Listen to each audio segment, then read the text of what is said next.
Тренировочный зал и усиленное питание. Перед остинскими борцами стоит задача вернуться из Токио с олимпийскими медалями. Сейчас спортсмены активно готовятся к Олимпийским играм, которые пройдут в столице Японии с 23 июля по 8 августа.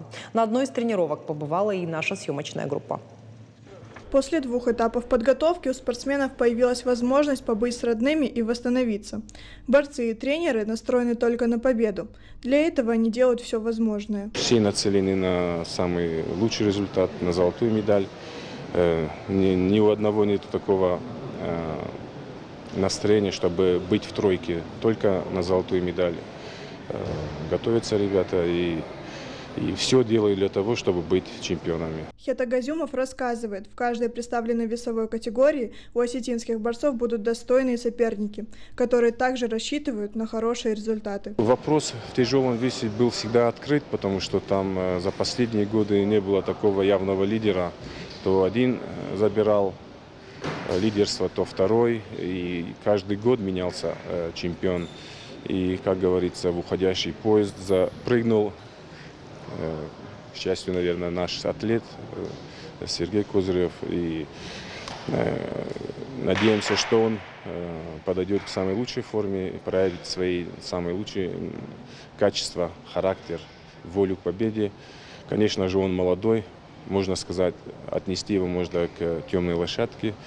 И надеюсь, что он проявит себя в Олимпийских играх. Сборная прошла 2 этапа подготовки. Уже завтра борцы Осетии поедут в Москву получать экипировку. А еще через пару дней отправятся во Владивосток. Там и пройдут заключительные сборы. Во Владивостоке спортсмены пробудут 2 недели. Столько времени им хватит на акклиматизацию. Этот город находится в одном часовом поясе с Токио. Схватки с участием осетинских борцов пройдут с 4 по 7 августа. Мы традиционно рассчитываем на наши хорошие выступления в вольной борьбе. Надеемся, что нас дзюдоисты не подведут.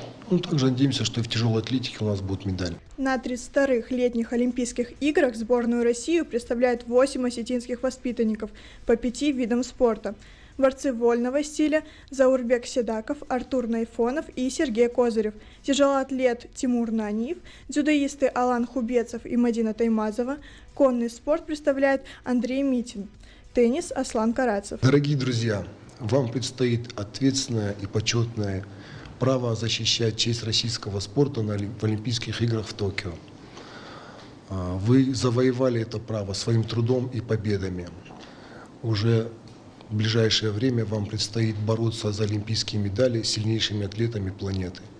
От имени главы республики, от имени жителей республики, от себя лично, я хочу пожелать вам успехов в этом турнире. В этом году в связи с эпидемиологической ситуацией Олимпийские игры пройдут без зрителей. Несмотря на это, спортсмены на расстоянии будут чувствовать поддержку болельщиков. Виктория Крылова, Хета Гапоев, Новости Осетии.